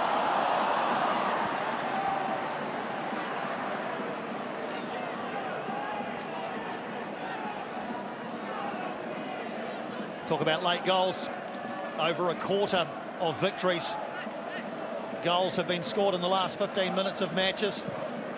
It's including added time, or added time on top of that. So Tony Popovic would be panicking with just 3 minutes of regulation and probably at least another 3 or 4 to be added at the end.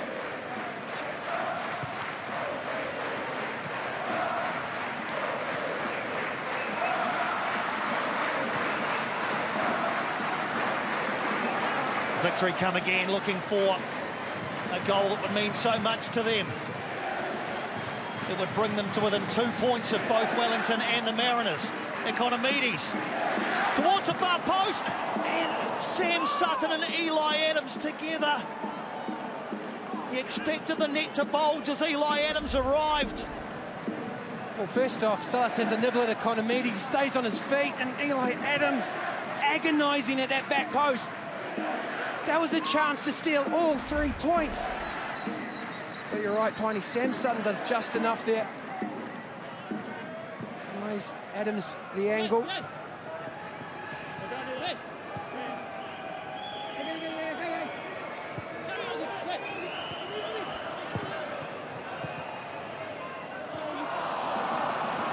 Chapman picks up some scraps, looks to create something.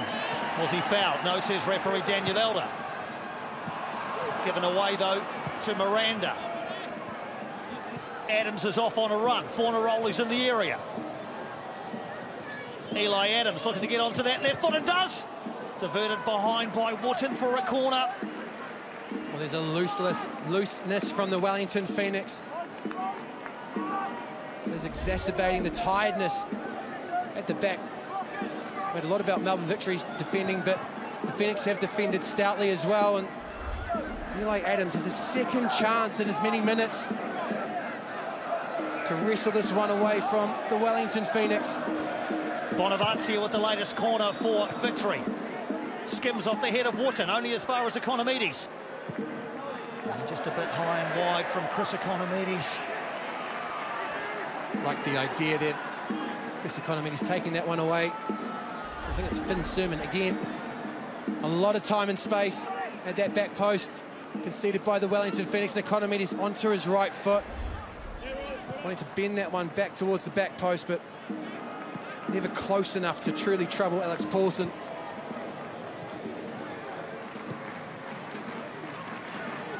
"15 seconds of regulation plus what we're told will be a minimum of 6 extra minutes at the end of this one. Sutton looks to set his flatmate Ben Old free. First time ball aimed for Barbarouses, only half away. And foul on the edge of the penalty area. In a very handy position for Wellington. Damien De Silva picks up a yellow card for the challenge on David Ball. Well, it was wholehearted. It was fully committed from De Silva. Good to see David Ball at least off the turf for the moment. Ben Old finally finds a mistake from Roderick Miranda.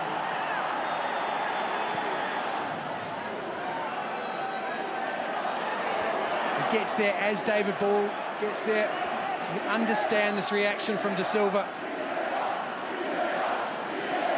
as he has done for all of the evening.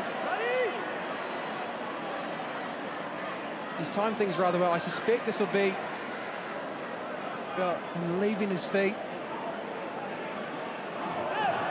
and attacking that one in a rather reckless manner, Piney, but for mine, I think that's the sort of challenge that's been in the feeling of this one. Look from the first angle as though Damien De Silva had got a lot of the ball. Probably understand his protestations. Be that as it may, Wellington will have an opportunity to send the fans at that end into ecstasy if Costa Barbarouses can conjure something up here. They felt aggrieved last time here at Sky Stadium, Melbourne Victory. I'm sure blood pressure is high in Melbourne at the moment, but it does mean that there is a chance for Costa Barbarouses to test Paul Izzo. It is a wet night here in Wellington. The turf is greasy. Draft excluder behind the wall for Victory. It's Costa Barbarouses. It's saved by Izzo and not tucked home by Ben Old, who had an opportunity to seize upon the rebound. Well, he puts it on the goalkeeper's side, and Paul Izzo gets hands on that one, pushes it away, but pushes it straight into Ben Old, and I think The only thing that saves the Melbourne Victory custodian is the pace that he gets that ball on. Just gets on to Bernard too quickly. Here come Victory at the other end through Eli Adams. No power on the shot from the Victory substitute. Halfway through the extra 6 minutes.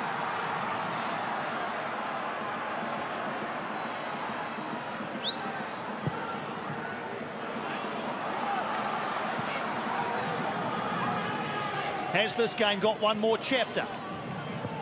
Van Hatten looks to right it and draws a foul from Miranda. That's good feet from Van Hatten. An attacker introduced from the bench in the second half. Freshness up against a tiring centre-back in Roderick Miranda.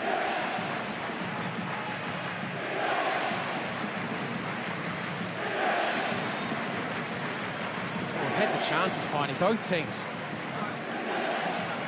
We'll look back in a rueful way in the second 45 in particular. Van Hatten has been given responsibility for the delivery of this free kick. Man's gone down in the penalty area. It's Bruno Fornaroli.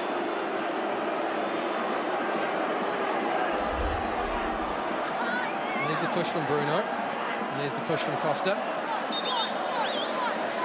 And here's the talking to from Daniel Lauder. Coming just off screen at the moment. It's petulant from Barbarouses.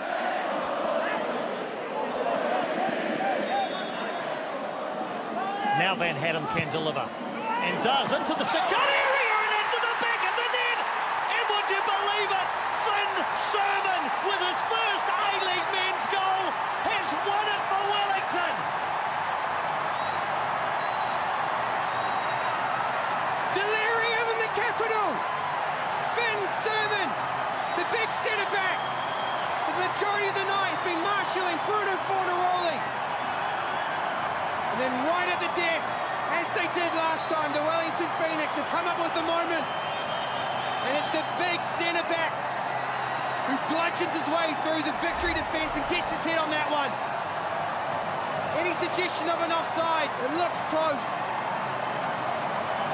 Wonderful ball in, great delivery from Van Hatten.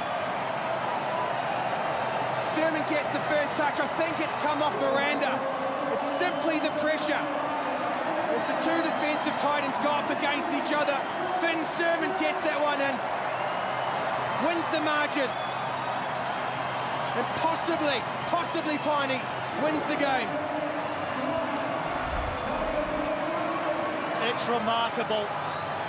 Finn Sermon, who couldn't get a game last season, couldn't get a spot on the plane when Wellington went across the Tasman, is front and centre. The delivery from Van Hatten, still showing the scars on the head, but we're being told it is an own goal. Roderick Miranda has been credited, if that's the right word, with the own goal. Finn Sermon, I'm sure, will have something to say as we're into the 7th extra minute now. Just one issue that Melbourne Victory have had this season, Piney, is their ability to win games against top 6 opposition. They have only beaten Sydney and Western Sydney. And the latest result came back in December. But this is the goal. This is the difference between the two sides. Couldn't be separated in open play. It had to be a set piece. And if I'm Finn Sermon, I'm challenging that one. I think he gets enough on that to steer it towards goal, regardless of the touch from Roderick Miranda. I don't think he will care. The ball's in the net. It doesn't matter how. It just matters that it did. A check of the watch from Daniel Elder. Do not write Wellington off. For the first time in their history, the Phoenix will finish the season in the A-League men's top 2. They take all 3 points, look west across the Tasman Sea and say to the Mariners, it is your move. For the meantime, they return to the summit of the A-League ladder by virtue of the latest of late shows. A calm exterior from Chiefy, but he must be internally delighted. Finn Sermon, front and centre. They'll call it an own goal from Roderick Miranda, but the scoreline remains the same. Wellington Phoenix 1, Melbourne victory 0.